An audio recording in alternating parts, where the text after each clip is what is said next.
آپ سن رہے ہیں سیرت النبی انٹرنیشنل فورم، قسط نمبر 237،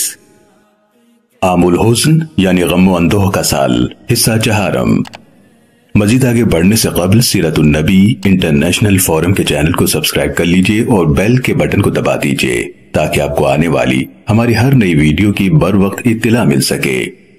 جناب خواجہ ابو طالب کا ایمان، حصہ دوم یعنی آخری حصہ۔ بعض لوگوں نے اپنی حد سے تجاوز کرتے ہوئے حضرت عباس رضی اللہ تعالیٰ عنہ کے مقام رفیع پر کیچڑ اچھالنے کی کوشش کی ہے۔ ان کا مقصد یہ ہے کہ وہ حضرت عباس رضی اللہ تعالیٰ عنہ کو نعوذ باللہ جھوٹ سے متہم کرنا چاہتے ہیں۔ ہم اللہ تعالیٰ سے اس بات کی پناہ مانگتے ہیں کہ آپ کی ذات کی طرف جھوٹ کی نسبت کریں، خواہ اسلام سے پہلے ہی کیوں نہ ہو، کیونکہ آپ خاندان قریش کے سرتاج اور سردار تھے، اور ایک عام عربی بھی جھوٹ نہیں بولتا تھا۔ کیا آپ نے امام بخاری رحمت اللہ علیہ کی وہ روایت نہیں پڑھی جس میں ہرقل نے حضرت ابو سفیان رضی اللہ تعالیٰ عنہ کو اپنے دربار میں طلب کیا تاکہ حضور اکرم صلی اللہ علیہ وسلم کے بارے میں چند استفسارات کرے؟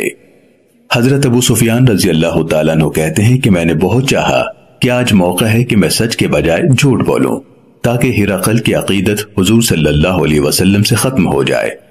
لیکن اس خوف سے میں نے سچے جواب دیے کہ کہیں اہل عرب مجھے جھوٹا نہ کہنے لگے۔ اگر حضرت ابو سفیان رضی اللہ تعالیٰ عنہ اس مقام پر جھوٹ بولنے کی جسارت نہیں کر سکتے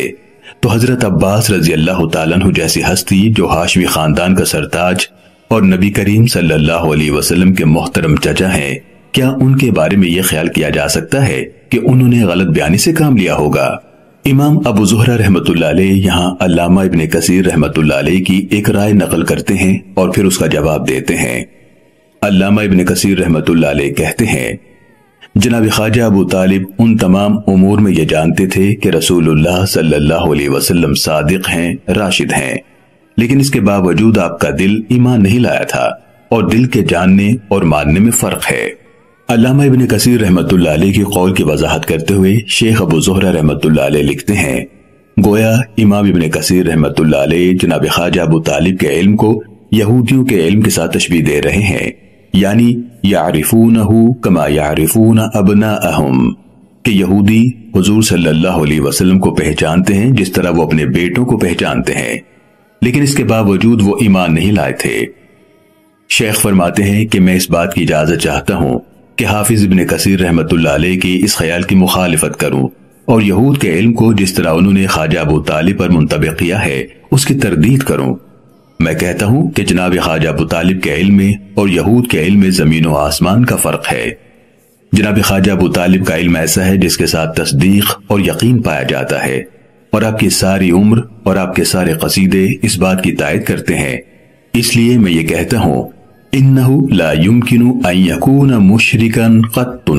یعنی حضرت ابو طالب کا مشرک ہونا ممکن ہی نہیں ہے۔ اس کی پہلی دلیل یہ ہے کہ آپ نے قریش کے اقوال کو مسترد کیا اور دعوت توحید کی تائید کی۔ دوسری دلیل یہ ہے کہ آپ نے ساری عمر توحید اور اہل توحید کا دفاع کیا، اور اس راستے میں جتنی اذیتیں مسلمانوں نے برداشت کی اتنی ہی اذیتیں جناب خواجہ ابو طالب نے بھی برداشت کی۔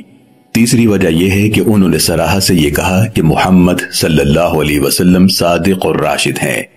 اور اس بحث کے آخری پیرا میں فرماتے ہیں،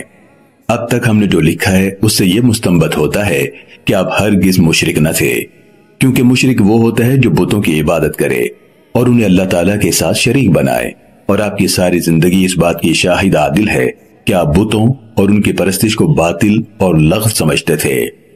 واللہ سبحانہ وتعالی هو العلیم بذات الصدور وما تخفی الانفس۔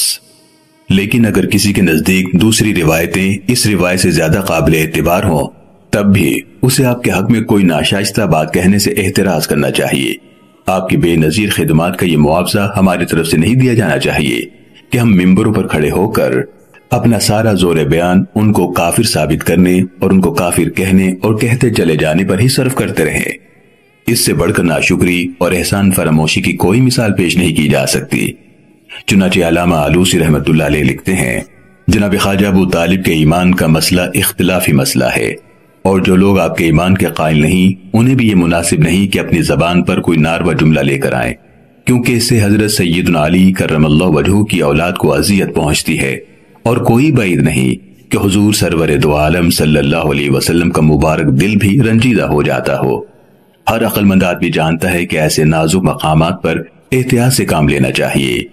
مولانا شبلی رحمت اللہ علیہ نے اس موضوع پر جو لکھا ہے وہ بھی اس قابل ہے کہ اہل علم اس کا مطالعہ کریں۔ محترم سامعین و ناظرین کرام، اللہ رب العالمین قرآن مجید فرقان حمید میں ارشاد فرماتا ہے: ما كان محمد ابا احد من رجالکم ولكن رسول اللہ وخاتم النبیین وكان اللہ بكل شیء علیما۔ یعنی محمد صلی اللہ علیہ وسلم تمہارے مردوں میں سے کسی کے باپ نہیں ہے،